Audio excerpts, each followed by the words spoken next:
आप सभी को मेरा प्रणाम। आज मार्केटिंग के डोमेन में एड अपग्रेड का ये चौथा सेशन है और हमने पिछले 3 सेशंस में मार्केटिंग को काफी डिटेल में तो नहीं बट एक डायनामिक फील्ड की तरह देखा है। आज उसी श्रेणी में हमारे साथ चौथे स्पीकर जुड़े हैं जिनका नाम है राजीव बख्शी जी। सर राजीव बख्शी सर रिलायंस एंटरटेनमेंट के बिग सिनर्जी के सीईओ हैं और रिलायंस ए बिग एनर्जी एक बहुत बड़े ब्रांड के रूप में स्टैब्लिश्ड है, उसको सीईओ के तौर पर हेड कर रहे हैं। पढ़ाई के तौर पर देखें तो सर ने Birla institute of management technology BIMTECH से एमबीए करा है और उसके उपरांत हार्वर्ड यूनिवर्सिटी में जनरल मैनेजमेंट प्रोग्राम में बिजनेस एडमिनिस्ट्रेशन एंड मैनेजमेंट की पढ़ाई की है।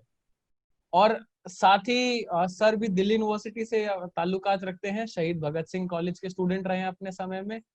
तो आपका स्वागत है सर एड अपग्रेड की सीरीज में, और आशा करता हूँ ये कन्वर्सेशन थोड़ा इंटरेस्टिंग भी रहेगा और हम थोड़े इनसाइट्स भी जानेंगे।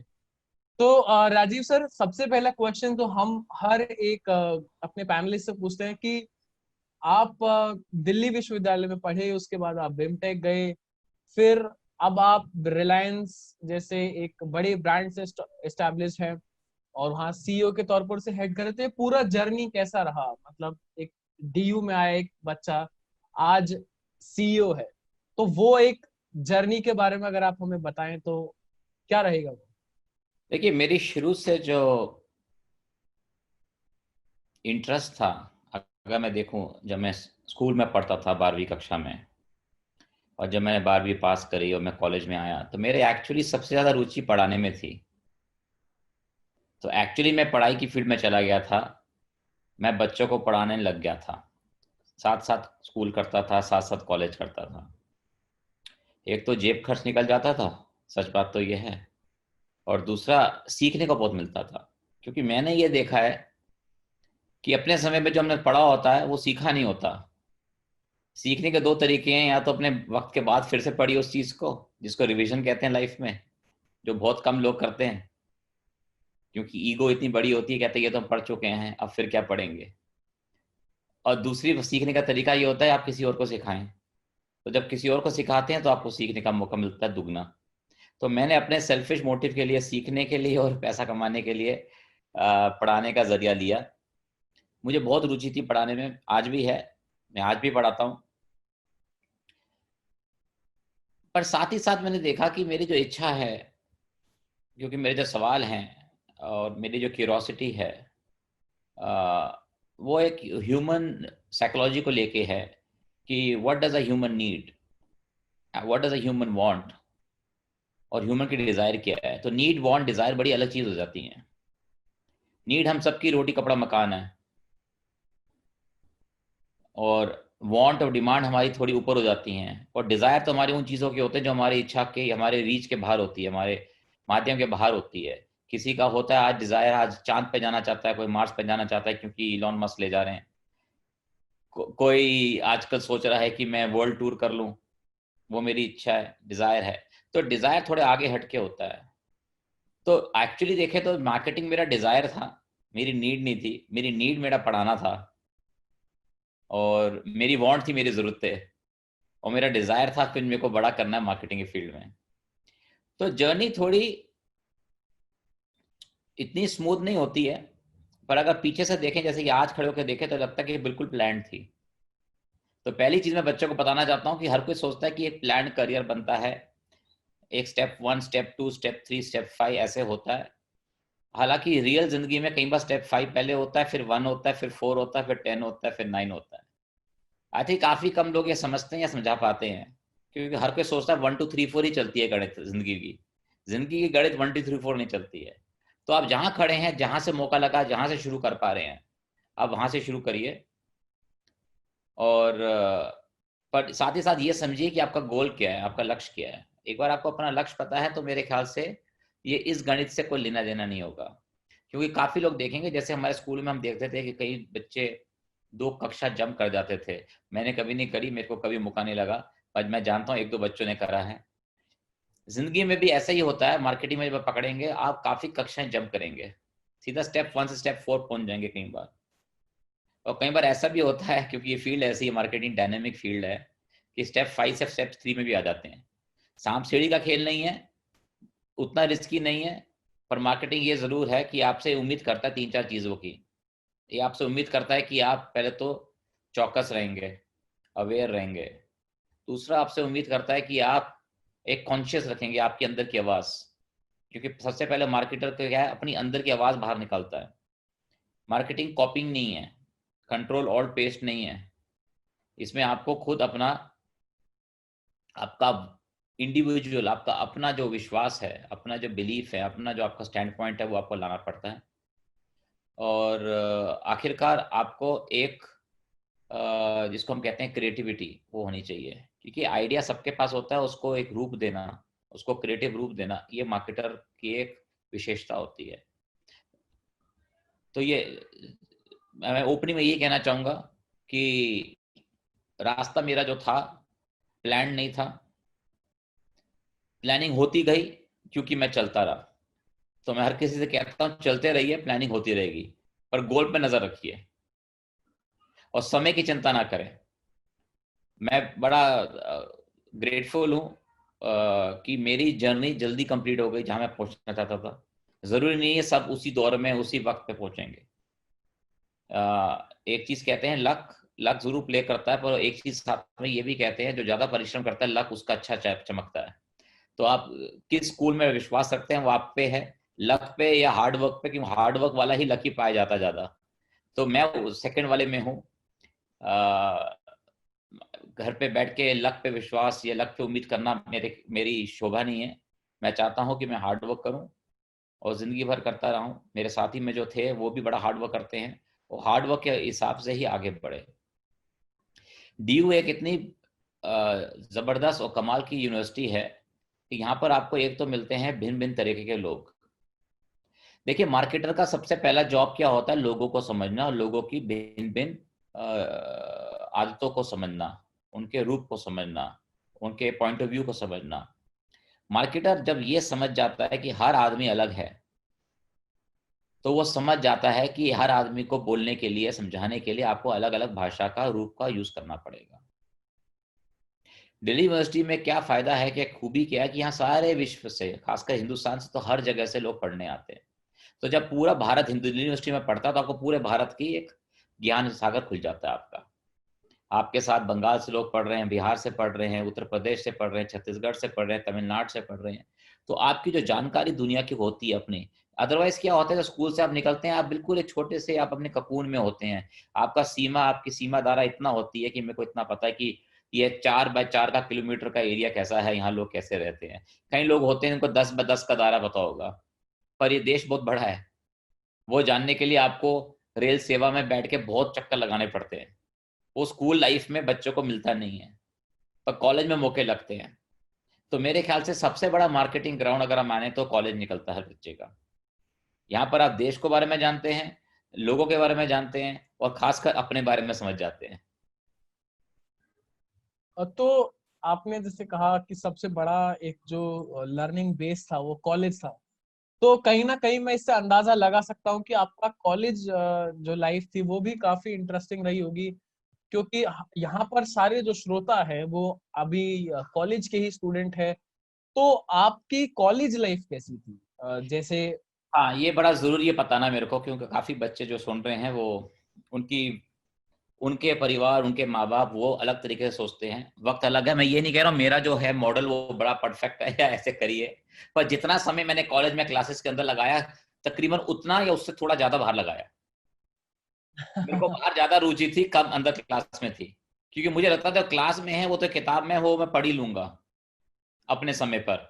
जैसे आजकल वीओडी, वीडियो ऑन डिमांड कहते हैं, अपने समय पे मैं पढ़ लूंगा। जरूरी नहीं है 11 से 12 ही मैं पढ़ूं, वो तो रात को पढ़ सकता हूँ। पर जो बाहर हो रहा है रात, अभी सुबह 11 से 12, वो फिर नहीं होगा। तो मैं बड़ा क्लियर था कि जहां ज्यादा इंटरेस्टिंग चीज हो रही है मैं वहां पे ले जाऊं। देखिए, मार्केटर, क्योंकि मैं समझ चुका था मुझे किस फील्ड में जाना है, वो एक किताब और पढ़ ले या 2 किताब और पढ़ ले उससे कोई फायदा नहीं है। अगर वो 2 बड़े इवेंट समझ ले और इवेंट ऑर्गेनाइज कर ले, 100-200 नए लोगों से मिल ले हर महीने, उनकी रुचि समझ ले, कुछ रिसर्च कर ले, दुकानदार सामान कैसे बेचता है और कैसे खरीदता है वो समझ ले, एक दुकानदार छोटा एक दुकानदार बड़ा, उसके क्या समस्या होती हैं, एक बड़ा कस्टमर छोटा कस्टमर कैसे देखता है।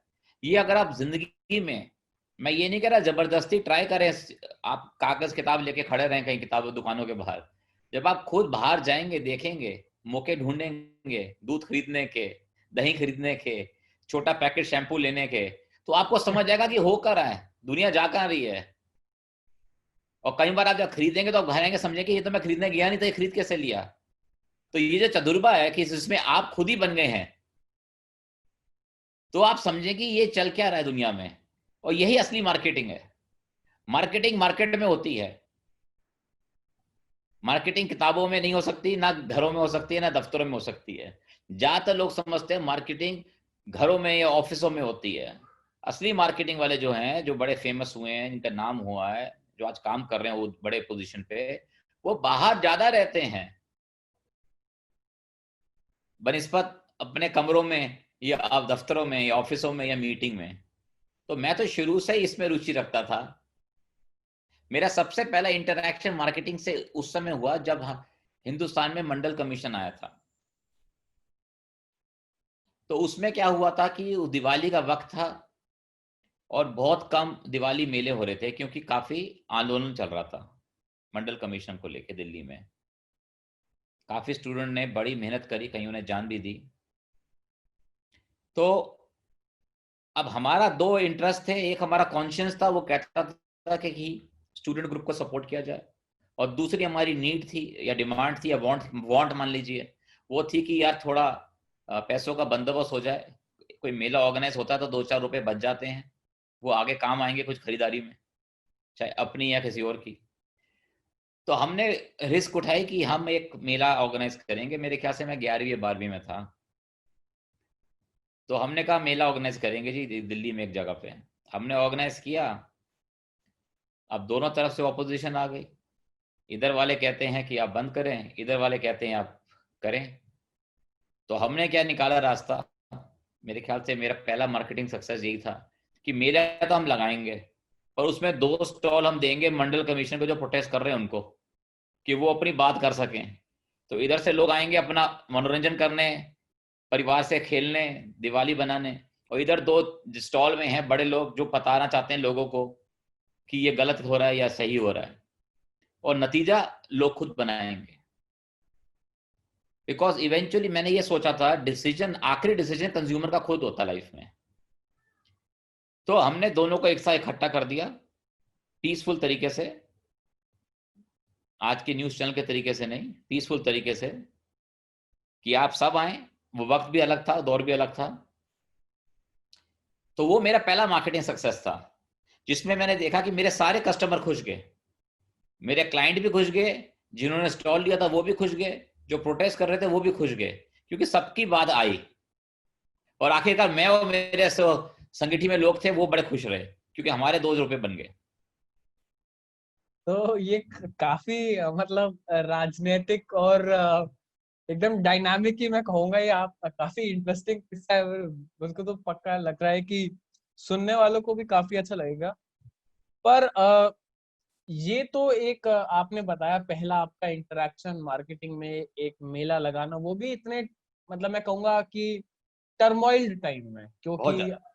अगर वहां प्रोटेस्ट हो रहा है, ये सारी चीजें लगभग कुछ इसी हमारे एक कॉलेज। में सिर्फ उस समय दिल्ली में सिर्फ हमारा क्या था, हमें बाद में पता लगा, दिल्ली में सिर्फ एक ही मेला हुआ हमारा,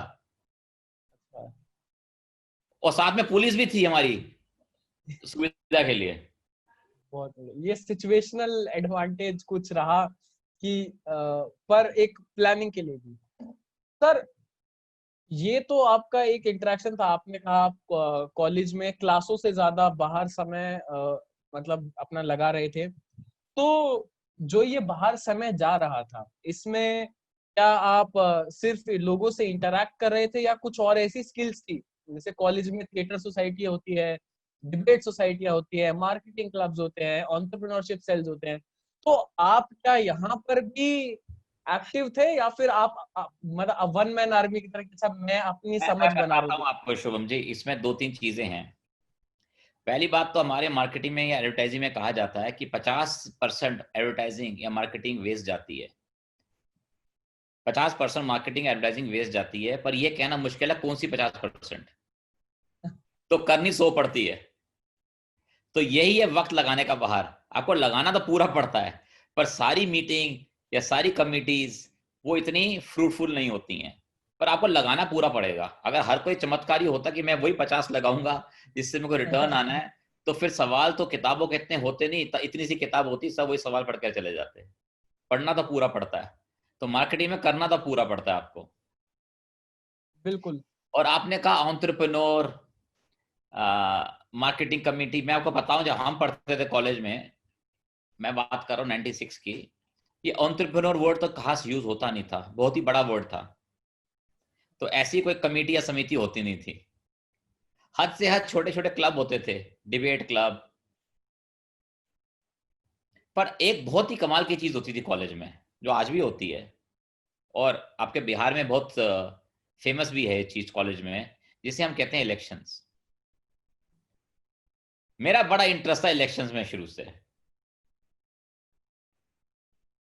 दूसरे साल मैंने कॉलेज बदला अपना, एक दूसरे कॉलेज में जाने के लिए, भगत सिंह। पहले मैं दूसरे कॉलेज में पढ़ता था, क्योंकि हमारे दूसरे साल में हमारे जो खास मित्र थे स्कूल के, उनने कहा मैं इलेक्शन में खड़ा हो रहा हूं, मेरे को सपोर्ट चाहिए होगा। अब उन्हें सपोर्ट देने के लिए आपको उस कॉलेज का स्टूडेंट होना जरूरी है। तो मैंने रिक्वेस्ट लेटर डाली कि मेरा माइग्रेशन कर दिया जाए इस कॉलेज में।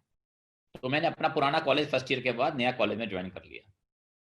अब मुझे नहीं पता था कि इलेक्शन इतनी इंटरेस्टिंग चीज होगी, कि मुझे इतना कुछ पता लगेगा लोगों के बारे में, प्लानिंग के बारे में, ऑर्गेनाइजिंग के बारे में। कि इलेक्शन लगता लोगों को बड़ा आसान है खड़ा होना, पर पर्चा बनाना, पर्चा डालना और पर्चे का प्रचार करना, ये तीनों बड़ी अलग चीज है। और खासकर लास्ट चीज जो है प्रचार करना, उसमें मैं खास आया, क्योंकि बाहर रहते थे तो सबको हम जानते थे, तो हम सबसे मिलकर बात कर सकते हैं, जिसको हम कहते हैं आज की डेट में 1-to-1 मार्केटिंग। तो 1-to-1 मार्केटिंग जो थी हमारी कॉलेज में, उन 3000 बच्चों से बहुत स्ट्रांग थी। कई लोग आज उसको डायरेक्ट सेलिंग का भी रूप देते हैं, तो हम डायरेक्ट सेलिंग बड़ी करते थे कि हमारे कैंडिडेट को वोट डालिए। हम क्योंकि सबको जानते थे, उनके साथ समोसे खाए हुए थे, दूध पिया हुआ था, लस्सी खाई हुई थी, कोल्ड ड्रिंक पी हुई थी। तो क्या थी हमारी एक खास क्रेडिबिलिटी, जिसको आजकल लोग इन्फ्लुएंसर के नाम से कहते हैं। तो हम शुरू से ही इन्फ्लुएंसर थे, हमें वर्ड नहीं पता था। पर तो कॉलेज में हम इन्फ्लुएंसर वर्ड जानते नहीं थे, पर हम इन्फ्लुएंस करते थे लोगों को। और हम फिर हमारे 2-4 और दोस्त, ऐसे हमारी कमेटी बनी कि हम लोगों को इन्फ्लुएंस करेंगे, छोटी छोटी मीटिंग करेंगे, जहां पर समोसा ब्रेड पकौड़ा होगा, जहां डिस्कशन करेंगे, जिसको लेटर हमने समझा ग्रुप डिस्कशन का नाम दिया गया मार्केटिंग में, किसे ग्रुप डिस्कशन कहते हैं। तो जितने मार्केटिंग के ये होते हैं, research, insight, group discussion, 1-to-1 meeting, direct selling, influencer, digital इतना हुआ नहीं था, तो इतना फेसबुक का उस समय जमाना नहीं था, तो ये सारे हमने यूज करे। प्लस आजकल जो आउटडोर मीडियम है वो हमने उस जमाने में यूज किया, पर्चे बना के, पोस्टर बना के, डिजाइन करके। हमने पहले इंटरेस्ट देखा डिजाइन पोस्टर में क्या क्या होना चाहिए। अगर हर कोई आपको मैं कहूँ अपना बनाने के लिए पोस्टर, तो हम पूरी दुनिया की चीजें डाल देंगे उसमें, कि हम ये भी हैं, हम ये भी हैं, हम ये भी हैं। पर मुद्दे की चीज जो ऑडियंस है उसके लिए एक ही चीज है, यार आप क्या हो, मुझे क्या मिलेगा, आप क्या हो, मेरे को उसमें रुचि नहीं है। आप मेरे लिए क्या करने वाले, मेरे को उसमें रुचि है, जिसको मैनिफेस्टो कहते हैं। तो वो मैनिफेस्टो बनाना, वो प्रोग्राम बनाना कि मैं पहले 100 दिन में क्या करूंगा। मेरे ख्याल से हमने पहले बना दिया था 100 दिन का एक प्रोग्राम, जो आजकल बात बात पॉलिटिशियंस करते हैं। हमने पहले कह दिया था अगर हमारा आदमी आता है तो पहले 100 दिन में कॉलेज में हम क्या क्या करेंगे। फेस्टिवल करेंगे, फेट करेंगे, एक्सचेंज प्रोग्राम करेंगे, डिबेटिंग सोसाइटी लगाएंगे, स्पोर्ट्स में क्या करेंगे, कल्चर में क्या करेंगे। तो ये पूरा प्रोग्राम बनाया हमने। तो ये इलेक्शन से जो हमारे को मार्केटिंग की नॉलेज हुई, मेरे ख्याल से अनलिमिटेड है। प्लस उसमें क्या होता है, आपको तजुर्बे के साथ एक चीज मिलती है, जिसको खास पाया जाता है मार्केटर में होना चाहिए, उसे कहते हैं मैच्योरिटी, रेजिलियंस। आपका आइडिया है, हो सकता है पहले बार में रिजेक्ट हो जाए, तो आप दूसरी बार ट्राई करिए उसको ठीक करके। जिद नहीं है, पर कोशिश तो पूरी करनी पड़ेगी। तीसरी बार करिए, चौथी बार करिए, आप सक्सेस होंगे। कस्टमर ने आपको रिजेक्ट किया क्योंकि उसका राइट है, जिसको आजकल हम कहते हैं फीडबैक। हर कोई आजकल कहता है ऑनलाइन में फीडबैक दीजिए। हमें तो फीडबैक हमारे मुंह पे मिल जाता था, और कहीं ऐसे शब्दों में मिलता था जो बोल नहीं पाते थे हम, कि फीडबैक है। उससे अच्छा फीडबैक क्या मिलेगा लाइफ में? क्योंकि आधी रिसर्च तो झूठी होती है लाइफ में, क्योंकि आप क्वेश्चन ही वो पूछते हैं जिसका आंसर आपको पहले से पता होता है, वो रिसर्च नहीं होती है। कॉलेज इलेक्शन में रिसर्च जो होती है, सवाल पूछे जाते हैं और जो जवाब दिए जाते हैं, उसमें जो कठोरता होती है, उसमें जो सच होता है, उसका बराबरी कई बार मार्केटिंग भी नहीं कर सकती। जो आप एक्सटर्नल एजेंसी को दे देते हैं, जिसको आपसे कोई लेना देना नहीं, जिसके इसलिए आप कॉन्ट्रैक्ट पे हैं, वो सिर्फ रिसर्च करने बाहर जा रही है, क्योंकि रिसर्च एजेंसीज का भी बहुत काम हो गया है। तो एक मतलब इलेक्शन से एक मतलब कठोर मार्केटिंग के आपने जो टैक्टिक्स से उठाए हैं, तो मेरा एक सवाल सभी से रहा है कि मार्केटिंग को क्या ये एक ऐसी फील्ड है जिसमें किताबी पढ़ाई, डिग्री, इनसे ज्यादा आपकी स्किल्स, आपके इनसाइट्स वो महत्वपूर्ण है? 100%। किताबें आपको सिर्फ एक शेप देती हैं, आपके थॉट को एक वर्ड्स देती हैं, आपको कई बार आपका ज्ञान बढ़ाती हैं पुरानी केस स्टडीज से। बट मुझे नहीं लगता किताबें 4 पढ़ने के बाद आप जब सड़क पे उतरेंगे, मार्केट में उतरेंगे, वो आपको कुछ बचाव कर पाएंगी। वो कवच नहीं बन सकती आपका। आपका कवच आपका अपना ज्ञान है, और आपने उस इंफॉर्मेशन को कैसे इंटरप्रेट किया, उसका रूप क्या दिया, जो नॉलेज आपके अंदर आई है। देखिए, पढ़ता तो हर कोई वही किताब है। बिल्कुल। मैं एक खास एक्सरसाइज करता हूँ स्टूडेंट से अपनी क्लास में। एक बच्चे को मैं उठाता हूँ और मैं कहता हूँ, सब बच्चे इसके बारे में एक एक चीज मुझे लिख के दीजिए। 30 के 30 बच्चे उस बच्चे के बारे में अलग चीज लिख के देते हैं। ये कैसे हुआ? वो बच्चा कहता मैं तो ऐसा हूं। जो वो समझता है वो है, वो 2 जने भी नहीं कहते।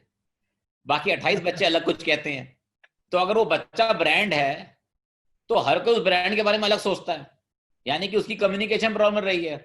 अच्छा, जो वो है वो मानने को तैयार नहीं है, जो वो बनना चाहता है लोग उसको एक्सेप्ट करने को तैयार नहीं है। तो मार्केटिंग का सबसे बड़ा मुसीबत ही यही है। मेरी खुशकिस्मती थी कि स्कूल में मैं काफी पॉपुलर था, काफी दोस्त थे, तो सभी हमारे दोस्त थे। कईयों के 2 दोस्त होते हैं, 4 होते हैं, हमारे 100-150 थे। तो 100-150 दोस्तों होने का बड़ा फायदा था। एक तो सब आपको थोड़ा थोड़ा बदल देते हैं, या आपको उनके लिए बदलना पड़ता है, नहीं तो इतने दोस्त बन नहीं सकते। तो मार्केटर का काम क्या होता है? हर ऑडियंस के लिए थोड़ा बदलें। आप ये नहीं कह सकते मैं तो ऐसी ही हूं, ऐसी बात करूंगा। भाई ऐसे नहीं चल सकता कस्टमर के साथ, आपको बदलना पड़ेगा अपना कम्युनिकेशन। तो हम, अगर आप 100 दोस्त बनाना चाहते हैं, मैं कह रहा हूँ पहला लेसन आपका है, अगर आपके 100 दोस्त हैं दोस्त, तो आप मार्केटिंग में फेल हो नहीं सकते हैं, क्योंकि 100 के 100 अलग हैं। और आपने उन हर 100 के लिए अपने आप को बदला होगा, यानी कि आपने कम्युनिकेशन करी होगी, अपनी पैकेजिंग अच्छी करी होगी या डिफरेंट करी होगी। तो मार्केटिंग का एक खास 4 पीस में आता है पैकेजिंग एक। तो आपकी पैकेजिंग ठीक हुई है। और दूसरा होता है प्रमोशन, जिसको कम्युनिकेशन कहते हैं। आपने अच्छी कम्युनिकेशन करी है उन सबके साथ। तो ये खास दो दो पीस हैं, ये तो आपने बचपन में सीख लिए होंगे। अगर आप मुझे कहें बचपन से आपके 2 दोस्त भी नहीं रहे, 3 दोस्त भी नहीं रहे, आपका मार्केटिंग में सक्सेस होना बड़ा मुश्किल है भाई। आप कोई और फील्ड सूझिए, आप लैब में काम करिए, साइंस में काम करिए, एआई में काम करिए, टेक में काम करिए। ये नहीं कह रहा उनके दोस्त नहीं होते हैं, उनके बहुत दोस्त होते हैं। पर मैं ये कह रहा हूं, मार्केटिंग में अगर आप इतने बड़े इंट्रोवर्ट हैं, आपका सक्सेस पाना मुश्किल हो जाता है। क्योंकि आपकी नेचुरल इंस्टिंक्ट, कह रहा हूं मैं, ये नहीं कह रहा ज्ञान नहीं आपके पास, जो आपका इंस्टिंक्ट होता है वो आपका नेचुरल नहीं है। वो आप बनावटी करेंगे, वो किताबी करेंगे। तो इसलिए मेरे ख्याल से स्कूल कॉलेज की जो पढ़ाई होती है, उसमें पता लग जाना चाहिए आप कहाँ सक्सेस पाएंगे, खासकर मार्केटिंग में।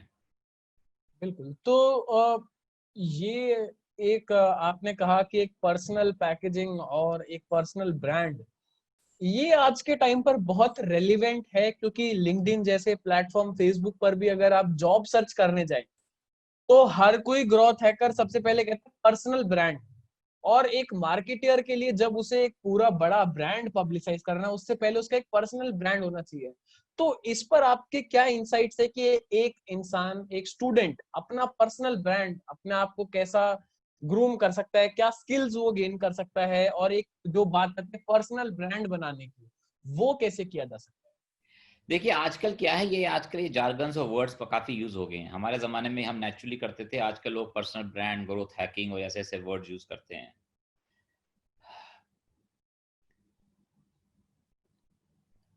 देखिए, पर्सनल ब्रांड आता है आपकी इंडिविजुअल पर्पस से पहले। आपका जिंदगी का पर्पस क्या है? आज मैं बनना चाहता हूं या अपने आप को दिखाना चाहता हूं कि मैं सबसे ताकतवर इंसान हूं, और उठता मेरे से एक बाल्टी नहीं है। या मैं दिखाना चाहता हूं दुनिया को कि मैं सबसे क्विजर हूं, मैं बहुत तेज क्विज कर सकता हूं, पर केबीसी के सेकेंड राउंड में पास नहीं हो सकता हूं। या आप दिखाना चाहते हैं आप बहुत ही पॉपुलर हैं, पर आप देखेंगे आप एक ग्रुप लिस्ट में 3 जने, 4 जने, 100 जने बस। तो पर्सनल ब्रांड आता है सबसे पहले पर्सनल आइडेंटिटी से, कि आप आइडेंटिटी आपकी असलियत है क्या। जैसे मैंने आपको बताया, हर इंसान को पता है वो क्या है, और एक आदमी, हर इंसान चाहता है वो क्या बनना चाहता है। जो बीच का डिस्टेंस है ना, ये आपको खुद तय करना है कि ये आपको तय कितना करना है। या जो आप हो वो आप ब्रांड हो, या जो बनना चाहते हो वो आप ब्रांड हो। आधे लोग तो इस सवाल का जवाब नहीं दे पाते हैं। देखिए, हर कोई पॉपुलर होना चाहता है। पर्सनल ब्रांड का जो इश्यू है ना, वो एक पॉपुलैरिटी से लिंक्ड है। पर्सनल ब्रांड बनाना क्यों है? मुझे पॉपुलर होना है। तो आपको पॉपुलर होना है कि आपको ब्रांड बनाना है अपना? अभी तो इसमें समस्या है। क्यों पॉपुलर तो मैं आपको काफी नाम बता दूंगा इस समय जिनके साथ आप चाय ना पीना चाहें। तो वो पॉपुलर बनना है कि ब्रांड बनना है आपको? पहली डेफिनेशन ब्रांड की क्या होती है कि आप सबके लिए नहीं है, आप कईयों के लिए हैं। पर पॉपुलर क्या होता है? मैं सबके लिए हूं। तो पहले तो ये समझ लीजिए, आप पॉपुलर बनना चाहते हैं कि ब्रांड बनना चाहते हैं। तो बाकी चीजें तो पहले बाद में आएंगी। ज्यादातर लोग इसमें जब चलते हैं, बात करते हैं मेरे से, वो मुझे ये समझाना चाहते हैं एंड में, आखिर वर्ड में, कि मुझे पॉपुलर बनना है, मुझे शाहरुख खान, अमिताभ बच्चन की तरह फेमस होना है। भाई उसके लिए तो आपको सिनेमा में जाना पड़ेगा और पर्दे पे उतरना पड़ेगा उतनी पॉपुलैरिटी के लिए। और या आप कोई इनोवेशन कर दीजिए, इलॉन मस्क की तरह, ऐसे इनोवेटर हैं आप, जो अपने पर्पस के लिए, अपने कार्य के लिए, अपनी मेहनत के लिए ब्रांड बने हैं। उल्टा नहीं हुआ है। अच्छा, शॉर्टकट है नहीं ब्रांड बनने का कोई। ब्रांड बनते बनते वक्त लगता है, और समय काफी लगता है मार्केटिंग में। कोई आप बड़े ब्रांड लेंगे आज, 10-12 का जो नाम लेंगे, अगर आप, मैं आपसे पूछूं, आप सारे बच्चे सुन रहे हैं, अगर आप सारे स्टूडेंट्स अपने मन में करें 10 बड़े ब्रांड कौन से हैं, और फिर जाके देखिए इन 10 ब्रांड की हिस्ट्री क्या है, ये लॉन्च कब हुए थे, तो आप देखेंगे कोई 20, कोई 30, कोई 40, कोई 50, कोई 100 साल पहले हुआ था पैदा। तो 50-60 साल लग गए लोगों को ब्रांड बनने में। यहाँ हम चाहते हैं क्योंकि लिंक्डइन आ गया है, तो हम कोई 1.25 साल में ब्रांड बन जाएंगे। ये पॉसिबल है नहीं। तो आप एक पर्पस बनाइए अपना, जो आपके कोर आइडेंटिटी या आपके जो सत्य है उससे जुड़ा हुआ हो, उसके क्लोज हो, और उस राह पे चलिए फिर। और फिर डेमोन्स्ट्रेट करिए लोगों को कि वो राह पे आप चलते हैं, तो आपका पर्सनल ब्रांड बनता है। तो ये कहना सही रहेगा कि ये ब्रांड बनना या पॉपुलर बनना, ये दो बहुत अलग चीज है और इनमें से किसी का भी शॉर्टकट नहीं है। हाँ, और एक इंपॉर्टेंट बात मैं बोलना चाहूंगा, ब्रांड आपको ऑडियंस बनाती है, आप खुद नहीं बनाते हैं। ये जो आप जो लोगों की बात कर रहे हैं, ये सोच रहे हैं मैं अपने आप को ब्रांड बना लूंगा। आप अपना ब्रांड नहीं बनाते, लोग आपका ब्रांड बनाते हैं। बिल्कुल। तो एक जितने लोग काफी प्रोग्राम करते हैं ऐसे लिंक्डइन पे या कहीं पर, वो सोचते हैं मैं अपना ब्रांड बना रहा हूं। आप अपना ब्रांड नहीं बना रहे हैं, आप अपना प्रोफाइल पेज बना रहे हैं। आप अपनी जितनी अच्छी सुंदर पिक्चर करा लीजिए, जितना मर्जी फिल्टर लगा लीजिए, जितना मर्जी बैकग्राउंड लगा लीजिए, दो राष्ट्रपतियों के साथ खड़े हो जाइए, वो आपका प्रोफाइल आप कर रहे हैं, वो आप दिखा रहे हैं आप क्या हैं। वो ये नहीं कि लोग क्या मान रहे हैं। वही बच्चा जब क्लास में होता है, 30 बच्चों से पूछिए कि इनके बारे में बताइए, इनके ब्रांड ट्रेड्स क्या हैं, तो वो 30 के 30 बच्चे उस बच्चे के अलग ब्रांड ट्रेड बताएंगे, अच्छे भी और बुरे भी। और वो बच्चा मेरे ख्याल से अगले दिन छुट्टी ले लेगा। काफी मतलब ये एक बहुत, मेरे ख्याल से एक साइकोलॉजिकल भी एंगल रहता है, क्योंकि मेरे स्कूल में भी एक्सरसाइज होती थी जहां पर प्रिंसिपल के, तो एक आपको अपने बारे में नई नई चीजें पता लगती है। अच्छा ये भी, तो आप बात करें एंटरटेनमेंट की, आपका पूरा आप करियर। परिवार की बात कर लीजिए ना, एक परिवार में 4 बच्चे हैं। बिहार में तो 2-3 बच्चे होते हैं परिवार में। तीनों बच्चों से कहिए कागज में लिखे अपने पिता के बारे में। अपने पिता के लिए तीनों अलग तरीके से लिखेंगे, एक ही परिवार में पले हुए। ऐसे कैसे हो गया? क्योंकि उनका जो एक्सपीरियंस रहा है, आदमी ब्रांड अपने एक्सपीरियंस से लिखता है। आपके वर्तनी से नहीं बोलता हूं मैं ब्रांड बनाया, मेरे एक्सपीरियंस आपके साथ क्या रहा है, मैंने उससे आपका ब्रांड बनाया है। कई लोग मुझे पाएंगे मैं एग्रेसिव हूं, कई लोग मुझे कहेंगे मैं एम्बिशियस हूं। अब ये उसका एक्सपीरियंस रहा है। मैं तो वही था, मैं वैसे ही बात कर रहा था, पर उसका उस दिन एक्सपीरियंस क्या रहा है, उसको सक्सेस मिली या फेलियर मिला। तो एक परिवार में भी एक पिता के 10 ब्रांड बन जाते हैं, ऐसा कैसे हो जाता है?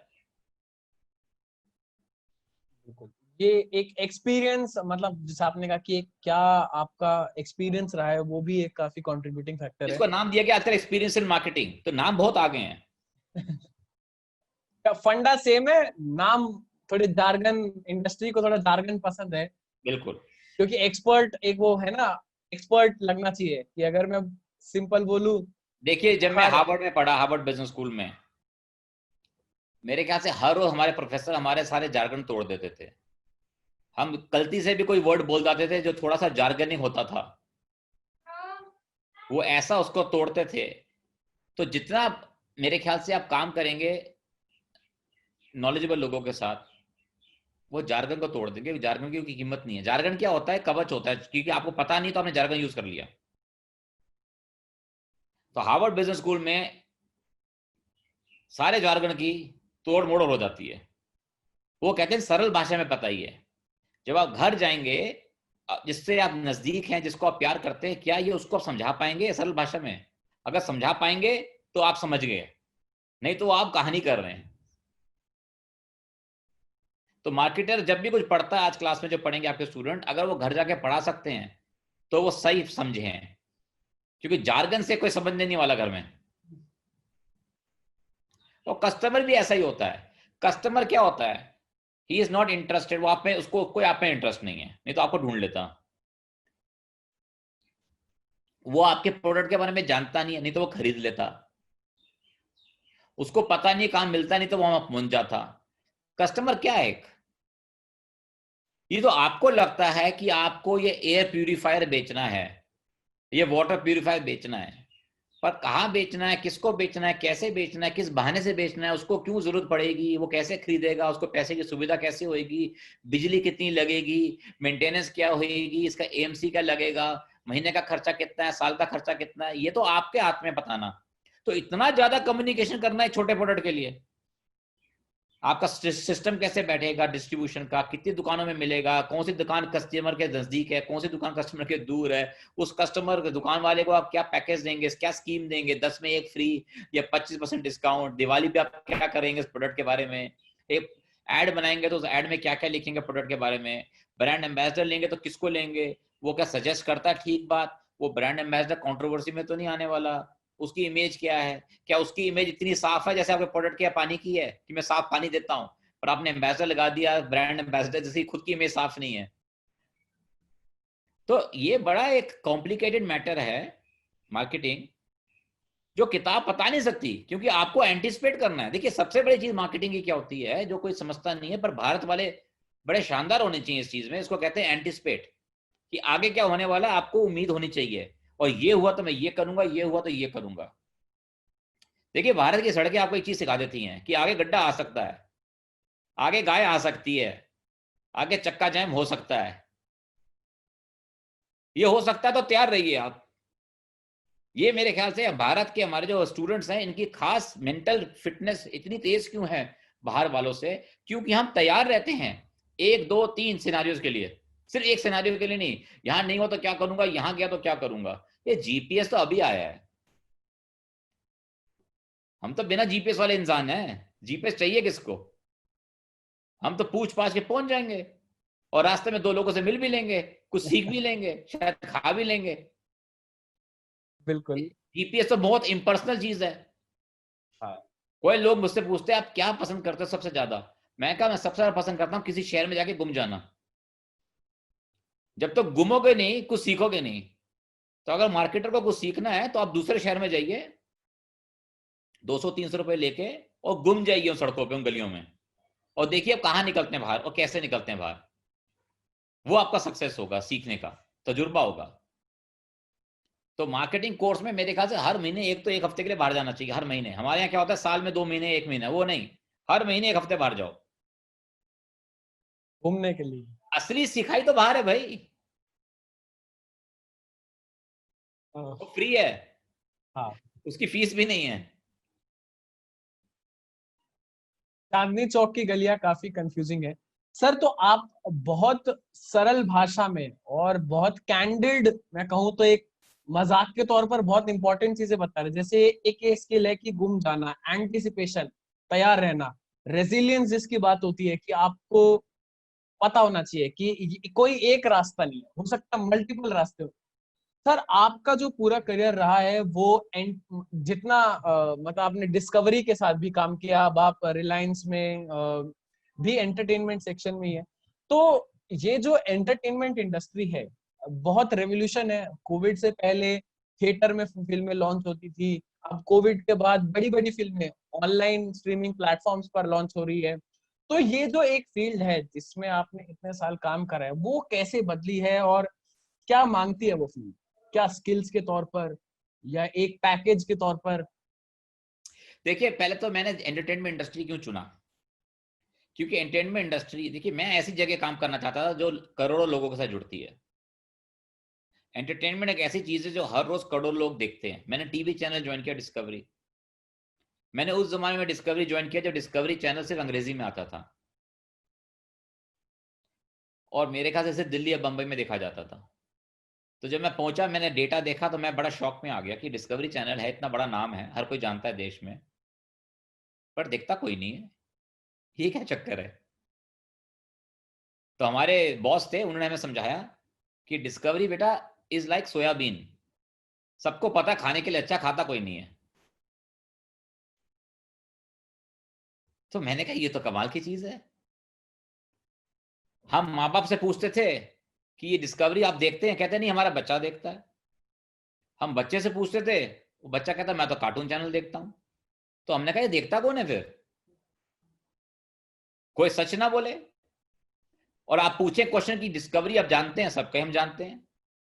आप किसी पार्टी में किसी से पूछिए आप डिस्कवरी देखते हैं, अरे कौन ना समझ होगा, क्या नहीं देखता। नाम खराब करना है पार्टी में किसी ने, हर कोई कहा साहब हम तो बहुत देखते हैं, हर रोज देखते हैं। अच्छा कल कौन सा प्रोग्राम देखा? मालूम नहीं। पिछले हफ्ते कौन सा देखा? मालूम नहीं। अरे एक बता दो प्रोग्राम यार जो आपका फेवरेट हो एक साल का। साहब नाम नहीं मालूम, बस शेर था उसमें। ये क्या जवाब हुआ? तो हमने समझा पंगा क्या है। तो पंगा क्या था कि चैनल आता था अंग्रेजी में, भारत की ऑडियंस है हिंदी की। ये समझने में कंपनियां लगा दी 8 साल। अब इतनी सी बात समझने में अगर आप 8 साल लगा देंगे तो मुश्किल है ना देश में। हम पहुंचे नए नए, हमने कहा ये तो पहले दिन ही कर देते हैं हम। तो हिंदी में चैनल लॉन्च कर दिया गया। तो चैनल की जो हम आजकल टीआरपी या रेटिंग कहते हैं वो बढ़ गई 4 गुना, 5 गुना, 6 गुना। हम बिहार में पहुंचे, यूपी में पहुंचे, लोग कहते हैं साहब बड़ा अच्छा लगता है चैनल, और सच बोल रहे थे। हम बैठे रहे, हम उठे नहीं कमरे से, आगे बोलो। वो आगे कुछ बोलना चाहते थे। काफी लोग होते हैं मार्केटिंग रिसर्च वाले, आगे सुनने नहीं चाहते, वो इसी में खुश हो जाते हैं, टिक लगा दो, वीडियो कर दो, सबको दिखा दो जी बड़ा पॉपुलर है। हमने कहा आगे तो बोलो साहब, चैनल बड़ा अच्छा, कुछ समझ नहीं आता। मैंने कहा भाई समझ के नहीं आता साहब, भाषा अंग्रेजी है। तो हम वॉइस बंद करके देखते हैं। तो अगर आप मार्केटिंग में हैं, ऐसा प्रोडक्ट बेचते हैं, तो पहले तो समझिए आपकी ऑडियंस क्या कह रही है और कहना क्या चाहती है और एक्चुअली कहती क्या है। देखिए जिम्मेदारी आपकी है। आजकल जैसे न्यूज वाले कहते हैं जिम्मेदारी ऑडियंस की हो गई है, ऑडियंस देखना चाहती है इसलिए हम दिखाते हैं। भाई ये तो कोई बात ही नहीं हुई। चीज आपकी, रिस्पॉन्सिबिलिटी आपकी होगी। ये तो ना आप गली गली में जाके आप कोई ऐसी चीज बेचने लग जाएंगे जो लोग को नुकसान पहुंचाएगी, और कहोगे कि भाई लोग मांग रहे हैं। भाई लोग तो मांगते रहेंगे, आपकी रिस्पॉन्सिबिलिटी है, आपका प्रोडक्ट है। तो मैंने भाषा बदली। अच्छा आसान हमारे लिए भी नहीं था क्योंकि हम भाषा तो बदल दी, पर भारत बहुत बड़ा देश है। अब हम दिल्ली के रहने वाले, कंपनी दिल्ली में, चैनल हमारा जाता था केरला भी और तमिलनाडु भी। एक दिन हम तमिलनाडु पहुंच गए, ऑटो वाले से कहा चलो भाई let's take me here, English में बोला, उसे समझ नहीं आया। हमने हिंदी में बोला, हमें देखता रह गया। ना उसे हिंदी समझ आई हमें कहाँ जाना है, ना अंग्रेजी में समझ आया हमें कहाँ जाना है। अब हम समझ गए, उसको कुछ समझ नहीं आ रहा हम क्या कह रहे हैं। और वही हाल था हमारे चैनल का, ना उसे हिंदी समझ आए ना अंग्रेजी समझ आए। तो आके हमने चैनल को बदला तमिल लैंग्वेज में, तमिलनाडु के लिए। हमारी व्यूअरशिप बढ़ गई उस दिन 1800%, एक रात में।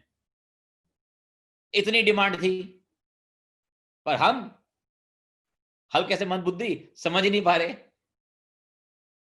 तो ये पर्सनलाइजेशन जो शुरू हुआ है ओटीटी में, ये हमने शुरू किया था 2008 में। हमने हिंदी, तेलुगु, बांग्ला, अंग्रेजी, हम सारी भाषा में हमने चैनल दिखाया कि भाई जिसको जिस भाषा में पसंद है उसको उस भाषा में दीजिए। ये मैं और आप कौन थे तय करने वाले? जो जागरण पढ़ता है वो टाइम्स ऑफ इंडिया नहीं पढ़ना चाहता, पर जागरण वाला उतना ही इंपॉर्टेंट कस्टमर है भाई।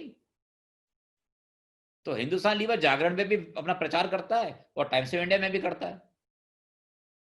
और ऐसे ही डिस्कवरी में मैंने फिर 11 चैनल लॉन्च करे, सारे चैनल अलग तरीके के। एक हमने खास लॉन्च किया डिस्कवरी किड्स। मैंने कहा चलो जी अब फाइनली डिस्कवरी किड्स बच्चों के लिए कोई चैनल लॉन्च कर देते हैं, क्योंकि डिस्कवरी चैनल जो है तकरीबन 15 साल की उम्र के ऊपर के लोगों के लिए। और हर कोई माँ बाप बच्चे को फोर्स करता था 7 साल में, 8 साल में, 6 साल में, तू देख, तू देखेगा तो ज्ञानी बनेगा, तू देखेगा तो पहुंचेगा नासा। अरे वो बच्चा कह रहा है मुझे कार्टून देखना है। तो हुआ क्या, जब बच्चा बड़ा हुआ उसको नफरती हो गई, ये तो वही चीज है मेरे पापा जबरदस्ती करते थे, ये तो देखूंगा नहीं। कोई भूलता थोड़ा ना अत्याचार। तो हमने कहा बच्चों के लिए वो चैनल लॉन्च करिए जो एनिमेशन होता है। तो हमने डिस्कवरी में इंडिया में पहली बार वर्ल्ड में लॉन्च किया डिस्कवरी किड्स एनिमेशन चैनल, जिसकी वैल्यू है हल्का सा एजुकेशनल है, हल्का सा इंफॉर्मेशन है, पर ज्यादा एंटरटेनिंग है। ये बैलेंस आपको करना है, मार्केटर को, प्रोडक्ट वाले को, कि कितना इंफॉर्मेशन देना है, कितनी एंटरटेनमेंट देनी है। तो डिस्कवरी में देखेंगे तो इंफॉर्मेशन ज्यादा है, डिस्कवरी किड्स में देखेंगे तो इंफॉर्मेशन कम है। डिस्कवरी में देखेंगे एंटरटेनमेंट इक्वल है, डिस्कवरी किड्स में एंटरटेनमेंट बहुत ज्यादा है। क्योंकि बच्चा ऐसा है ना, 4 साल के 5 साल के बच्चे को टीवी पर रोकना आसान काम है क्या? आप तो हाथ पैर बांध नहीं सकते, हाथ में उसके रिमोट, दुनिया का सबसे पावरफुल वेपन, जिसके बटन दबाते ही वो 800 चैनल में पहुंच जाता है। इससे बड़ा तो वेपन ही नहीं है। कमरे में है अकेला वो, माँ है किचन में, पिताजी ऑफिस में, देखने वाला भी है कोई नहीं। तो रिमोट में जो मर्जी करूं तो कहां जाएगा? वही जो उसकी रुचि उसकी थी कार्टून में, हमने दिखाया। अब सक्सेसफुल चैनल होगा डिस्कवरी किड्स। तो एंटरटेनमेंट मेरा बड़ा ही एक इंटरेस्टिंग डिसीजन रहा है, जिसलिए मैं आई थिंक वेरी ग्रेटफुल कि मैंने ठीक डिसीजन लिया। मुझे बड़ा इंटरेस्ट है। दूसरी खास बात क्या होती है एंटरटेनमेंट की, शुभम और बाकी जो सुन रहे हैं स्टूडेंट्स, आपने जो कल किया है वो आज नहीं करेंगे, कोई नई चीज करेंगे, क्योंकि वो तो हो गया। अब जो ऑथर है, देख नेता लोग अलग होते हैं, उनको वही बात बार बार बोलनी पड़ती है, क्योंकि उनका प्रचार ही 2-4 चीजों पे होता है। पर अगर आप ऑथर हैं या क्रिएटर हैं, आप सेम चीज हर रोज बनाएंगे तो कोई खरीदेगा नहीं ना। अब एक पेंटर हर रोज एक ही पेंटिंग करेगा, कौन खरीदने आएगा? तो एंटरटेनमेंट बड़ी कमाल की चीज है कि आपके दिमाग को एक्टिव रखती है। तो ये सरल सा जवाब आपके थोड़े से क्वेश्चन का। मतलब जहां तक मैं गेज कर पा रहा हूँ, ये थोड़ा आपका जो एंटरटेनमेंट के लिए पर्सपेक्टिव है और जितने आपने एग्जांपल्स दिए, वो एक ऐसा मुझे लगा कि ये तो एक बहुत बेसिक बात थी कि अगर इंडिया में चैनल चलना है तो वो हिंदी में आना चाहिए। पर ये कंपनी को रियलाइज करने में 8 साल लगे और इसके लिए एक्सटेंसिव रिसर्च हुई। तो जो एक मार्केटिंग का, बहुत आपने पहले भी मेंशन करा था कि मार्केटिंग, लोगों को लगता है ऐसी चीजें तो ऑफिस में या क्यूबिकल्स में बैठकर होती है, पर असल मार्केटिंग मार्केट को हो रही है। तो जो ये मार्केटिंग का फील्ड है पूरा, ये किन किन नए डायरेक्शंस में खुल रहा है? क्योंकि आजकल क्या है कि 2-3 कैचवर्ड्स बना दिए हैं, डिजिटल मार्केटिंग हो गया और नेटवर्क मार्केटिंग हो गया, बट इसके अलावा और कौन से नए डोमेन में ये फील्ड खुल रहा है और जहां एक एम्प्लॉयबिलिटी भी अच्छी है? आपने बहुत कमाल का वर्ड यूज किया, बेसिक। देखिए बेसिक ही होता है सब। जो बेसिक के ऊपर कर रहा है वो आपको बताना नहीं चाहता है, वो झूठ बोल रहा है आपसे, या आपको छुपा रहा है, या अपनी नॉलेज नहीं छुपा रहा है। अगर मैंने आपको सरल भाषा में सब कुछ बता दिया तो आप मेरी जगह ना ले लेंगे। तो कोशिश रहती है कंफ्यूज करने की, और कई बार करते करते आदमी की पर्सनैलिटी बन जाती है। आप जब डॉक्टर के पास जाते हैं, डॉक्टर आपको दवाई लिखता है, भारत में खास, वो समझाता नहीं है ना पर ये क्या है, इससे क्या फायदा होगा, इससे क्यों होगा। क्योंकि वो समझाएगा तो आप 4 सवाल पूछेंगे, तो 4 सवाल पूछेंगे तो अगली बार जब आएंगे फिर आप वही सवाल याद करके आएंगे कि पिछली बार तो डॉक्टर साहब आपने कहा था इसके लिए तो ये फायदा होगा, इससे क्या होगा, इससे क्या होगा। तो बेस्ट क्या कहता है डॉक्टर, ये ऐसे ही है, फटाफट लिख दो, इतनी सुंदर राइटिंग में। ना आप समझे, ना आपने पूछा, और रिश्ता हो गया केमिस्ट का और डॉक्टर का, भाई दोनों कर लो, मेरे को दे दो गोलियां दिन में 3 जो खानी है। तो मार्केटर भी कई बार ऐसे काम करते हैं, बताना नहीं चाहते सरल भाषा में। अब आप देखिए, सैशे में मिलता है शैम्पू 1 रुपए का, सब खरीद रहे हैं, पर कंपनी के 70-80 साल के बाद वो आया, आप तो 8 साल कह रहे हैं। भाई भारत तो एक गरीब देश था ना, तो ये सैशे तो 1940 में मिलना चाहिए थे, इसको 80 साल क्यों लग गए? ये तो बेसिक है ना, इसको समझने में बड़ा वक्त लग जाता है। और यही है मार्केटर की खूब, कि बेसिक आप जब कुछ करते हैं वो कितना सिंपल है, वही एक रीजन बनता है आप कितना सक्सेसफुल होंगे। अगर आप सिंपल नहीं है, आप सक्सेसफुल नहीं हो सकते। कॉम्प्लिकेटेड चीज कोई नहीं खरीदता। आपको टेस्ला के बारे में बताता हूं, टेस्ला की खूबी क्या है। अभी भारत में सुना आने के बात हुई है 2021 में, टेस्ला का खोलेंगे उसमें सिर्फ 18 पार्ट्स हैं। अब अपनी गाड़ी स्कूटर खोली, कितने पार्ट्स हैं? वो 18 पार्ट से बनी गाड़ी। लोग ये नहीं समझ पा रहे उसकी खूबी क्या है, उसकी सिंप्लिसिटी। वो इलेक्ट्रिक है, वो सब तो अलग बात है, डिजाइन है, ब्रांड है, पर खूबी देखिए ना चीज की असली। आप किसी 50 साल इंसान उम्र के, 50-55 साल की उम्र को एक रिमोट दे दीजिए नया डीटीएच का, वो समझने में लगा देगा पहले तो, और आखिर में वो क्या करेगा, 2 बटन सीख जाएगा, आवाज ऊपर कहां से होती है, नीचे कहां से होती है, टीवी बंद कहां से होता है, ऑन कहां से होता है। तो पूरे रिमोट में है 27 बटन, उसको आते हैं 5। इसका क्या मतलब है? और एप्पल का रिमोट देखिए आप एप्पल टीवी का रिमोट लीजिए, उसमें 6 बटन टोटल, वो कहते हैं 6 में काम हो जाएगा आपका, और जो आप देख रहे हैं उससे 1000 गुना ज्यादा देख सकते हैं एप्पल टीवी में, पर बटन 6 है रिमोट में। ऐसे कैसे? सिंपल है, इसलिए सक्सेसफुल है। आप सिंपल नहीं होंगे, सक्सेसफुल नहीं होंगे। आप सिंपल बाद में तो लगता है यार बड़ा कॉमन सेंस है, तो यार ये तो बड़ी अजीब बात है, ये तो हम कर सकते थे, ये तो कॉमन सेंस है। अरे कॉमन सेंस इज मार्केटिंग। बिल्कुल। आप इतनी यूनिक चीज बना देंगे, वो मार्केटिंग नहीं है, वो सिर्फ आप ही को समझ आ रही है भाई। तो आपने जो word you are basic common sense, people have to understand this. ये दो वर्ड हैं, 2 शब्द हैं, ये एक मार्केटर की शुद्धता दिखाता है, उसकी प्योरिटी। अगर आप प्योर मार्केटर हैं, सच से काम कर रहे हैं, तो सिंपल होगी आपका आइडिया, सरल होगा आपका आइडिया, और बेसिक होगा, पर एक अस्तित्व पे होगा, एक इनसाइट पे होगा, एक सत्य पे होगा, कि भारत में 1 रुपए का शैम्पू बेचेंगे तो बहुत कमाई होगी। अब आप देखिए, अभी सुना है बंबई में आईटीसी के सिगरेट स्टिक्स में नहीं बिकेगी, डब्बा लेना पड़ेगा। स्टॉक प्राइस हिल गया। इसका क्या मतलब? लोग लूज सिगरेट खरीदते थे, 2, 3, 4, 1 डब्बी नहीं खरीद पाता हर कोई, पर कंपनी वैसे ही बेच रही थी डब्बी। 2 सिगरेट नहीं बेचती थी, 1 नहीं बेचती थी पैकेजिंग में। हो सकता है कल पैकेजिंग में आए 3 सिगरेट के पैकेट, पर कितना साल लग गया आने में? और किसने फोर्स किया आपको? रेगुलेशन ने, ऑडियंस ने, कंपटीशन ने। हमें याद रखना, जब मैं कहता हूं गुम जाइए, क्योंकि जब गुम के निकलेंगे आपको समझ आएगा कि आपने सारे कंपटीशन, सारे चैलेंजेस पार करके आप एक गुमी हुई जगह से बाहर निकले। क्योंकि असल वर्ल्ड में एक चीज होती है, इसे कहते हैं कंपटीशन। आप कुछ करेंगे, मैं उससे बेटर कर दूंगा। आप शर्ट लाइए वाइट, मैं भी वाइट शर्ट ला दूंगा। आप एक खान को ब्रांड एम्बेसडर लीजिए, मैं दूसरे खान को ले लूंगा। आप कलर्स में ऐड करिए, मैं स्टार प्लस में कर दूंगा। कंपटीशन बड़ा एजाइल है, एक्टिव रहता है। तो ध्यान से करना है आपको, कि आपका आइडिया स्मार्ट हो, सिंपल हो, और एग्जीक्यूट हो फास्ट, तो आप पे ऑडियंस आएगी। अगर कॉपी हो गया अगले दिन, तो क्या किया आपने? तो मार्केटर को ये भी सोचना बड़ा जरूरी है, कि जो मैं कर रहा हूं सिर्फ मैं ही कर सकता हूं, ये सब कर सकते हैं। थोड़े वक्त में सब कर सकते हैं, पर उस वक्त तक आपको अपनी ब्रांड इमेजरी बनानी है, जिसको ब्रांड आइडेंटिटी कहते हैं, जिसकी वजह से आदमी 4 व्हाइट शर्ट मिल रही है मार्केट में, फिर भी वो जाके अपनी पसंदीदा दुकान से व्हाइट शर्ट खरीदता है।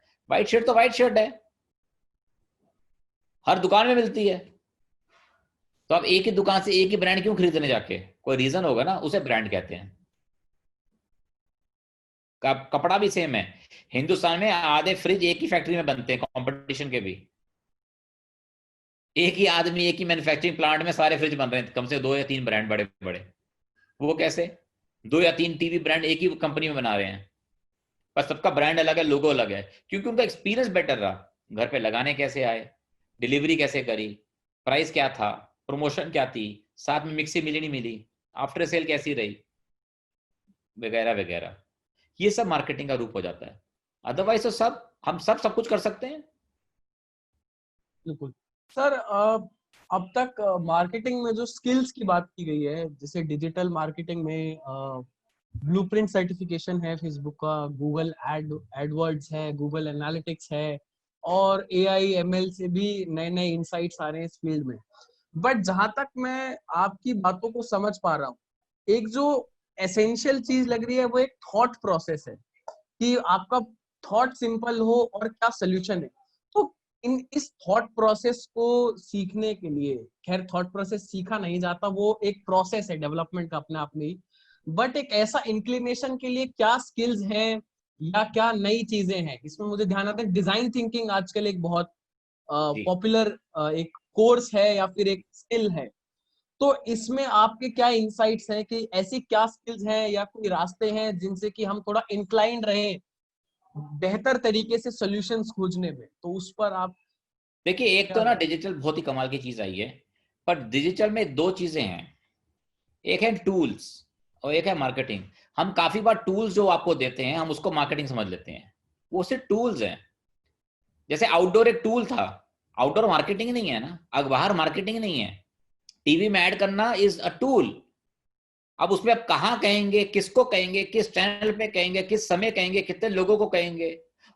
अगर मैं आपसे कहता हूँ एक टीवी चैनल पे आपको ऐड करनी है, पहले आप ढूंढेंगे वो टीवी चैनल कौन देखता है, किस शहर में देखा जाता है, उसकी ऑडियंस प्रोफाइल क्या है, उसमें शो कौन सा आ रहा है, उसमें शो कब खत्म होने वाला है, उस शो को देखने की एज ग्रुप क्या है, उम्र क्या है लोगों की देखते हैं जो, महिला या मर्द कितने हैं, किस समय करूं। फिर आप देखेंगे भाई साहब पैसे कितने लगेंगे। अब इस सारे पैसे जो मैं खर्च करूंगा उसको मैं डिवाइड करूं कितने लोग देखेंगे, तो मेरे को निकलता है सीपीआरपी, यानी कि एक आदमी को पहुंचाने का कितना पैसा लगा। अब एक और चैनल ले लेंगे अब ऐसे ही, फिर आप कंपेयर करेंगे किस में खर्च करूं, सस्ता कौन सा पड़ रहा है। फिर आप कहेंगे यार ये सस्ता पड़ रहा है यहाँ करता हूं। पर आप कहोगे यार ये केबीसी है यार, इसको सब देखते हैं, बड़ा इंपैक्ट आता है इसमें। तो आप कहेंगे इंपैक्ट में ऐड करूं या रीच पे ऐड करूं।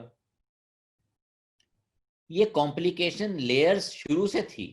डिजिटल में क्या है और छोटी कर दी गई है, कि बिहार में पटना में मौर्य होटल के पास जो कॉलोनी है, मुझे सिर्फ उनको पहुंचना है मैसेज। ये डिजिटल कर सकता है अपने टूल से, पर कॉमन सेंस, बेसिक्स वो तो वही रहते हैं, वो थोड़ा बदल सकता है कोई। डिजिटल मेरे को थोड़ा बदल सकता है। तो डिजिटल ने हेल्प करा है आपको एक नैरो डाउन करने के लिए, पर्सनलाइजेशन करने के लिए, वेस्टेज कम करने के लिए। ये सिर्फ टूल्स हैं कि आपकी वेस्टेज कम हो और आपकी रिसर्च आती रहे कि साहब आपने जो मौर्य कैंपेन किया मौर्य होटल के आसपास, उसमें सक्सेस इतनी आई, अब आप अशोक के पास करिए इतनी आएगी, अब स्टेशन के पास करिए शायद अलग आएगी। तो आप अलग अलग देखते हैं, जिसको फिर ज्वाइन करते करते करते करते दुनिया धान के हम बिग डेटा बन जाता है कि सर बिग डेटा ये है, माइक्रो डेटा ये है, और फिर एआई से हम इंटरप्रेट करते रहते हैं उसको। फिर हम करते हैं प्रोग्रामेटिक और फिर हम करते हैं प्रिडिक्टिव एनालिसिस। ये तो सब रूप है ना, क्योंकि टूल्स अवेलेबल हैं, पहले टूल्स नहीं थे। तो डिजिटल ने आपको एक नए टूल्स दे दिए खूब सारे, जिससे आप ये कर सकते हैं। और दूसरा क्या किया कि जो इंटरफेस था, यानी कि जो बीच में बैठता था ब्रोकर, दलाल, एजेंसी जो भी कहिए, वो हट गया है कहीं डिजिटल में। तो आप सीधा बात कर सकते हैं खुद ही बैठ के अपने कमरे में। टीवी वाला एजेंसी के थ्रू काम करता है, डायरेक्टली नहीं करता है। डिजिटल वाले डायरेक्टली कर सकते हैं। आप आज बैठ के अपने कमरे में इस समय कैंपेन कर सकते हैं दिल्ली की, किसी की जरूरत नहीं आपको जानने की। वो गूगल अलाउ करता है, फेसबुक अलाउ करता है। तो ये थोड़ा फर्क आ गया है कि उन्होंने कंट्रोल आपको दे दिया, आपको टूल्स दे दिए, बीच के इंटरमीडियरी काफी हद तक हटा दिए हैं। आप छोटा कैंपेन कर सकते हैं, बड़ा कैंपेन कर सकते हैं। टीवी में क्या छोटा कैंपेन कोई करता नहीं था, अब आपके 5 लाख रुपए आप टीवी में कैंपेन कर नहीं सकते ना। या तो आप प्रिंट में करेंगे या डिजिटल में करेंगे। प्रिंट में करेंगे तो आप देखेंगे कहां गया ऐड पता नहीं लगा भाई, उम्मीद करो लोगों ने पढ़ा। उम्मीद करो लोगों ने देखा, उम्मीद करो लोगों ने जब पढ़ा और देखा फिर खरीदा। डिजिटल में क्या है, लोग क्लिक करेंगे जिसको हम कहते हैं एंगेजमेंट, लोग लिखेंगे जिसको हम कहते हैं एफिनिटी। तो आपको पता लग जाता है कि कितने लोग रुचि रख रहे हैं आपकी ऐड के साथ, कितनों ने उसको एंगेज किया, कितनों ने इंक्वायरी दी। आप नई गाड़ी बेच रहे हैं, आपने डिजिटल में ऐड करा, आपको समझ आ जाएगा लोगों ने कितनों ने क्लिक किया, हाँ जी हमें फोन करिए। तो ये तो टूल्स है डिजिटल दे रहा है आपको, बहुत अच्छे टूल्स दे रहा है। आपका काम सरल हो जाता है एक तरफ से और कॉम्प्लिकेटेड होता है दूसरी तरफ से, क्योंकि इतना टूल्स आ गए हैं, आपको अब इतना सोचना पड़ता है, पहले थे नहीं तो आप उतना काम करते थे। बाकी बेसिक्स नहीं हट सकते, basics laws of marketing can not change. Sir basics तो सेम रहेंगे, पर अब एक स्टूडेंट ओरिएंटेड सवाल है कि जो ये मार्केटिंग की आज फील्ड है, तो उसमें पहली बात कि ये सारी प्रैक्टिकल लर्निंग लेने के लिए एज अ स्टूडेंट क्या किया जाए। बहुत सारे जरिए हैं, प्रोजेक्ट्स, इंटर्नशिप्स, रीडिंग और पर्सनली। तो इसमें आपका क्या टेक है कि क्या चीजें करी जा सकती हैं, और साथ ही साथ कि क्या वो स्किल्स हैं, हार्डकोर स्किल्स जो एक रिक्रूटर पर्सपेक्टिव से डिमांड में है, और जिन्हें गेन करके, उन्हें मास्टर करके हम एक एंट्री लेवल जॉब या फिर एक अच्छा करियर किक स्टार्ट कर सकते हैं मार्केटिंग में। देखिए, मैं आपको दूसरा जवाब पहले देता हूँ। अब आप ऐड देखिए मैट्रिमोनी की, कभी पेपर उठाइएगा, आप सारे स्टूडेंट लोग थोड़े टाइम में उस मार्केट में भी आएंगे। हर कोई वही चीज मांग रहा है, आज क्या 10 साल से वही चीज मांग रहा है। वही लड़का, हर लड़का एक लड़की में वही सारे गुण मांग रहा है, वही लड़की हर लड़के में वही गुण मांग रही है, उनके परिवार वाले वही गुण मांग रहे हैं, कुछ बदला ही नहीं। मैंने तो देखा नहीं आज तक कोई ऐसा ऐड मैट्रिमोनी में, शादियों के लिए जो ऐड आती है, कि उसमें किसी ने कुछ अलग मांगा हो। ये क्यों नहीं बदलता, इसका कोई जवाब देता नहीं है। हर हफ्ते ऐड आती है, हर अखबार में आती है, लाखों सालों से आ रही है वैसी चीज। पहले वो पंडितों कहते थे वही चीज, आज अखबार में ऐड देते हैं। और रही बात, देखिए मार्केटिंग की ट्रेनिंग मैंने जैसे कहा ग्राउंड पे ही हो सकती है। मेरा जो पहला जॉब था वो था जिलेट पे, मुझे ब्लेड दुकानों पे लगाने थे। मेरी पहली लर्निंग हुई दूसरे दिन, जब मैं पहुंचा 11 बजे दुकान पे। जब मैं 11 बजे दुकान पे पहुंचा तो दुकानदार ने कहा अच्छा हुआ आप आए, चाय पियेंगे? मैंने कहा पी लेते हैं जी। अब मुझे लगा उसने चाय पी लिए तो थोड़ा सामान तो लेगा ही। चाय पीनी अलग बात थी, सामान लेना अलग बात थी। चाय थी कुछ 25 पैसे की, 50 पैसे की, और जब खरीदने की बारी है 700 रुपए की, वो कहता है मेरा गल्ला खाली हो गया, जो आपसे पहले आया था 10:30 बजे वो सारे लेके पैसे, पैसा खत्म, अगले हफ्ते आइएगा। तो अगले हफ्ते अगर आप पहुंच गए 10:30, उसके पैसे आते हैं जेब में, तो आप जीत जाएंगे। अब आप 11 11:30 बजे आएंगे तो गले में पैसा ही नहीं, तो सामान कहां से लेगा वो। तो ये लर्निंग कौन सी किताब ले सकती है?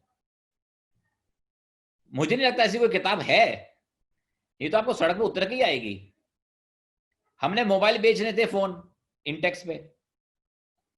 अब हमारा लगा कि फैक्ट्री में तनख्वाह मिलती है 2 बार महीने में, तो जिस दिन तनख्वाह मिलती है उस दिन आदमी के जेब में पैसा होता है। तो बिफोर वो आदमी फैक्ट्री से पैसा लेके घर पहुंचे, आप दुकान के बाहर स्टॉल लगा लो और वहीं बेचो ना। देखिए जेब में पैसा तो खरीदार होगा ना, अगर कस्टमर के जेब में पैसा नहीं तो वो कस्टमर कैसे हुआ? तो ये आपको कौन सिखाएगा? ये तो तजुर्बा है आपके, आपके सीनियर सिखा सकते हैं या खुद सड़क पर उतर के सीख सकते हैं। पर आपके सीनियर्स की भी क्या बात है कि वक्त बदलता रहता है, मार्केट बदलती रहती है। आपका सीनियर है पर उसने काम ही नहीं किया कभी बिहार में, तो आपको क्या पता है बिहार में कैसे होता है। भाई छठ पूजा 20 साल पहले इतनी नहीं बनाई जाती थी देश में जितनी आज बनाई जाती है। अब छठ का जो है, आज हम एक शो बना रहे हैं छठी मैया पे। 20 साल पहले तो छठी मैया पे शो नहीं आया ना, यानी कि दुनिया बदली है। आज देखा है कि दिल्ली बंबई में भी काफी लोग आए हैं जो छठ पे विश्वास रखते हैं। 10 साल पहले तो छठ का फेस्टिवल दिल्ली में नहीं बनता था ना, जैसे डांडिया ज्यादातर गुजरात में मनाया जाता है, आज भी दिल्ली में इतना नहीं बनाया जाता, फिर भी 1-2 फेस्टिवल मेले हो जाते हैं। बदल रही हैं चीजें, ऑडियंस फ्लोट कर रही है, माइग्रेशन हो रही है। तो आपके सीनियर को शायद पता ही ना हो ये सब, वैसे शायद आपको ना पता हो कि डिजिटल में क्या क्या नया आ गया है, तो आपके जूनियर को पता होगा। तो ये तो एक ग्रुप मैकेनिज्म है, आपकी टीम कैसी है, कॉम्प्लीमेंट्री स्किल है कि नहीं है, वो क्या देता है मैं क्या देता हूं, मिलके क्या करते हैं। रही बात रिक्रूटमेंट की, देखिए रिक्रूटमेंट तो एक सेफ मैकेनिज्म होता है ज्यादातर। 10% लोग होते हैं मेरे जैसे जो आपको कुछ अलग चीज के लिए हायर करते हैं, पर 90% तो आपको बेसिक चीज के लिए हायर करते हैं। आपकी डिग्री, आपका कोर्स, आपके मार्क्स, आपकी क्षमता, आपकी थिंकिंग, आपके आंसर, खासकर कम्युनिकेशन आपकी कैसी है, समझने की और बोलने की। क्यों, मार्केटर का सबसे पहले बड़ा काम क्या करना है, कम्युनिकेट करना है। तो उस तरीके से है। स्टूडेंट सब पढ़ते हैं आजकल, सबको सब पता है क्या चल रहा है आजकल, डिजिटल का जमाना है, तो डिजिटल में जितनी स्किल्स ले लेंगे, जितने सर्टिफिकेट पा लेंगे, जितना ज्ञान पा लेंगे उतना अच्छा है। पर साथ में एक्सपीरियंस ले लेंगे तो शायद बोल पाएंगे, नहीं तो बोल नहीं पाएंगे, सिर्फ दिखा पाएंगे कॉपी अपनी सर्टिफिकेट की। अगर बोलना है तो कुछ करके दिए, उस पर वॉलंटरी कैंपेन करिए, घर के कैंपेन करिए, अपने कैंपेन करिए, पड़ोसी के कैंपेन करिए, कुछ करिए। वो डिजिटल सर्टिफिकेट लेके बैठने से कुछ नहीं होगा, क्योंकि इंटरव्यू में तो सर्टिफिकेट नहीं, आपको बोलना पड़ता है। और जिस दिन आपने बोल लिया, और मैं एक और कहना चाहूंगा स्टूडेंट्स को, जिसने आपने अपने 3-4 फेलियर्स कर लिए, आपको कोई हरा नहीं सकता। तो फेल होने से ना डरें, फेल होते ही एक सेलिब्रेशन करें, क्योंकि जो आपने सीखा है वो भूलेंगे नहीं। सचिन तेंदुलकर को याद होगा कितनी बार 99 पे आउट हुआ, और कैसे आउट हुआ, क्या गलती करी, किस रन से या किस स्ट्रोक से 100 बने 99 से, वो शायद भूल गया होगा। पर हर बार 99 में जब फेल हुआ होगा, वो उसको याद होगा, और क्योंकि उसको याद होगा तो उसने उतने शतक मारे। तो अपने 99 जितने जिंदगी में करें आपने, जो जितनी बार 99 पे आउट हुए हैं, वो याद रखिए, बिकॉज वही आपके जिंदगी की असली लेसन है। 100 होते ही, शतक होते ही आप सब भूल जाते हैं, और सिर्फ 100 की बात करते हैं। तकरीबन 22 बार 99 पर आउट हुए थे सचिन तेंदुलकर। है ना? तो हाँ, वो ये ना एक मेरे हिसाब से ऐसा है कि फेलियर को सेलिब्रेट करना, मतलब हमने जितने भी लोगों से हम बात कर रहे हैं, एडअप ग्रेड में बात करते हैं, टेडेक्स देखते हैं, जितने लोग जो उस स्टेज पर से बात करते हैं वो कहते हैं फेलियर को अप्रिशिएट करो। पर ये एज अ लाइफ स्किल इसे अडाप्ट करना, मेरे ख्याल में लर्निंग बहुत है इसमें। तो राजीव सर, आपने काफी, मतलब मैं कहूँगा एकदम क्लियर और अंडरस्टैंडेबल वे में ये इस पूरी फील्ड मैंने को आपके ब्रेक। जवाब का आंसर सीधा नहीं किया, आप ये कहना चाहते हैं? नहीं, ये मैं नहीं कहूँ, सीधा जवाब हमेशा जरूरी नहीं होता, क्लियर जवाब जरूरी होता है कि कुछ से कुछ समझ आए। क्योंकि एक समझाने का जो तरीका था आपका, आपने एग्जाम्पल ओरिएंटेड समझाया और काफी नई चीजें इसमें ऐड हुई है।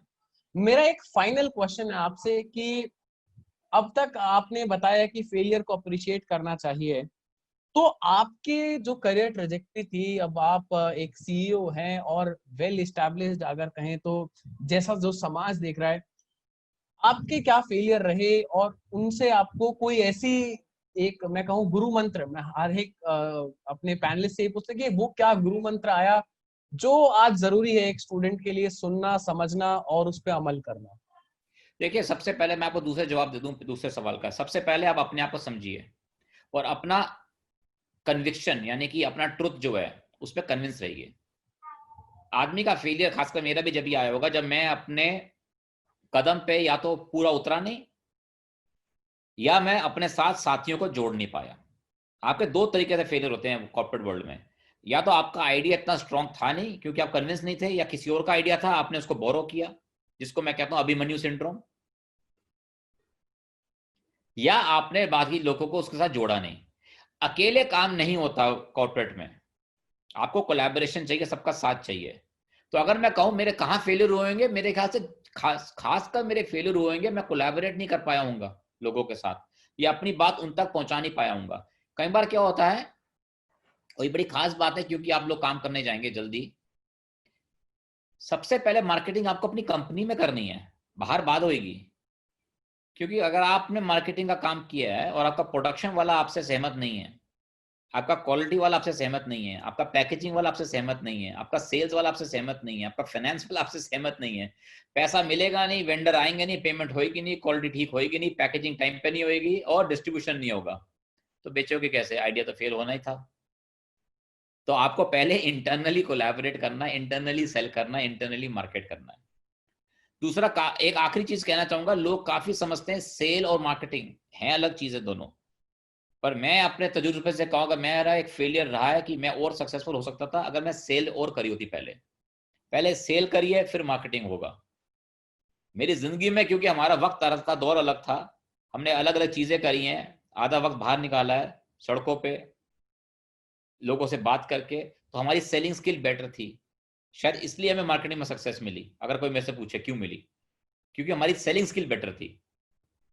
तो जितना अगर आपकी सेलिंग स्किल बेटर नहीं है, आप प्रोटेक्टेड एनवायरनमेंट से निकले हैं, घर में रहे हैं, ज्यादातर बाहर कम मिले हैं, दोस्त यार कम रहे हैं, तो अपने आप को पहले सेल्स में लीजिए।